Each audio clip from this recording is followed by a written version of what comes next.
to 3 weeks across the Hunter region, we've had over 200 mils of rainfall, a good soaking rain, and it's filled the profile. It set us up for a situation where we can get great response to pastures. It sets up the winter that we've got good subsoil moisture, but there are a few things that we really need to take into account. There's nitrogen, the fact that things can get hot again and we may need to irrigate, and I just think we've got Josh Hack and Kyle Roper to just give a bit of an explanation on some of those things that to think about in the next few weeks.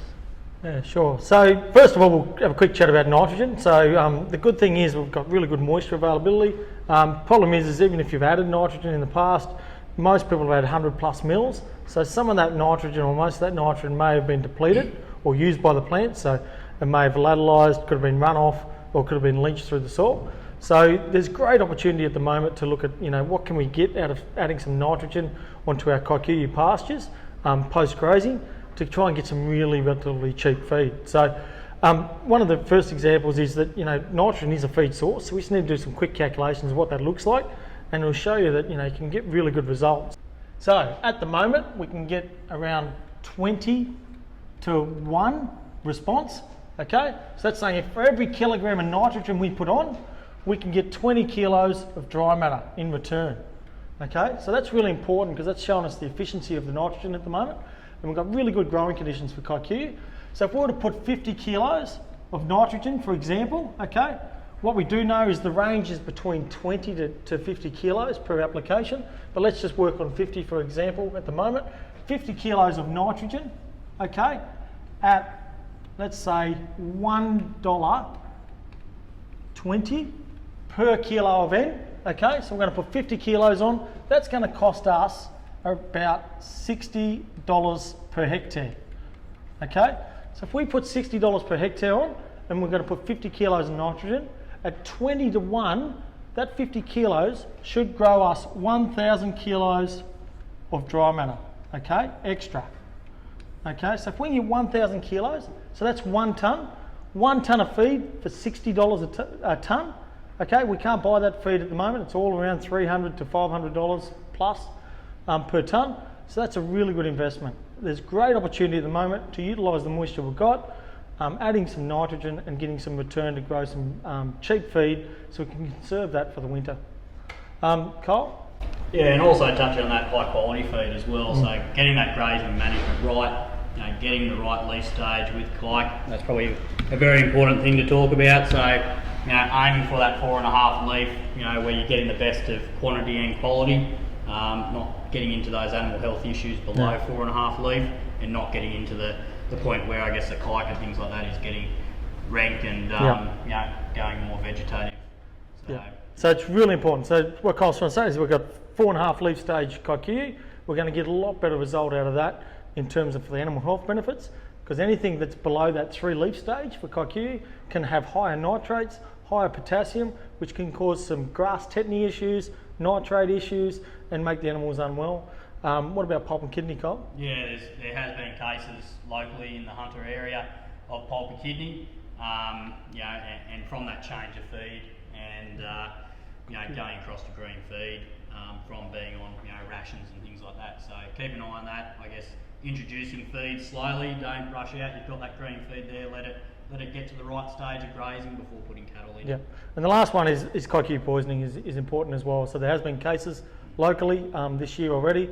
So keeping an eye on transitioning your feed, okay, from that drought feeding into your Kikuyu is important. Also, what about, yes, we've had some good rain, but we're talking about irrigation today and the irrigation projects. What about if, going forward now from an irrigation point of view? I guess making sure that we don't drop off.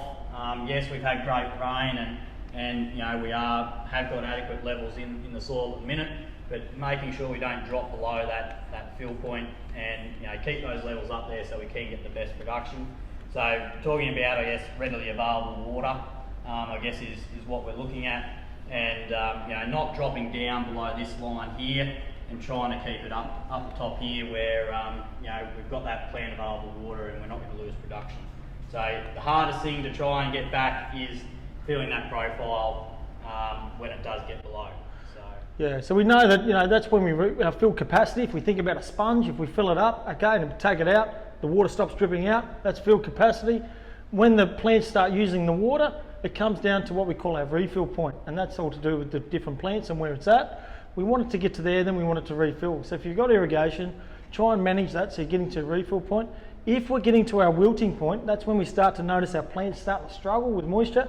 We've already done some damage, okay, so the plants are already stressed. So we want to be able to get that back up and get it back up into that fill capacity. It doesn't matter how much water you try and put on once you get down to here, you'll never catch back up to this point here, and that's your biggest loss. Yeah. So.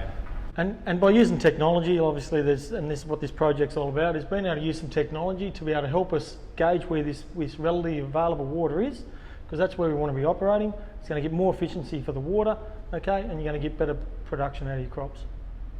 And one last point about the opportunity that's in front of us right now is that most dairy farmers will need hay or some sort of forage through the winter.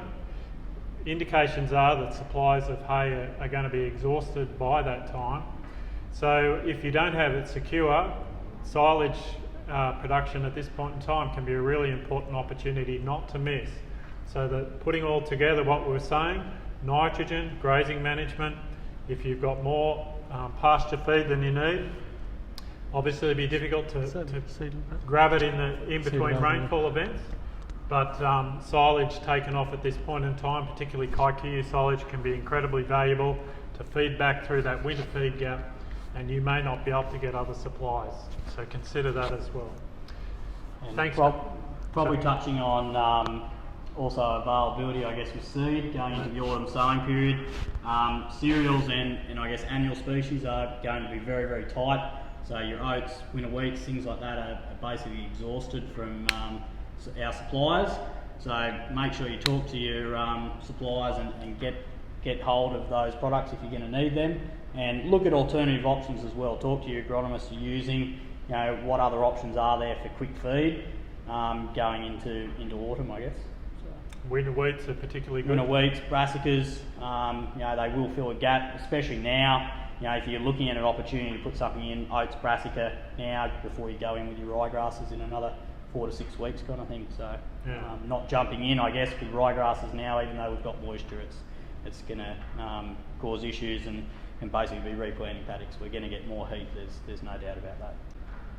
All right, thanks Kyle, thanks Josh. It's been a great day here at Tocal Dairy. We thank them for hosting us.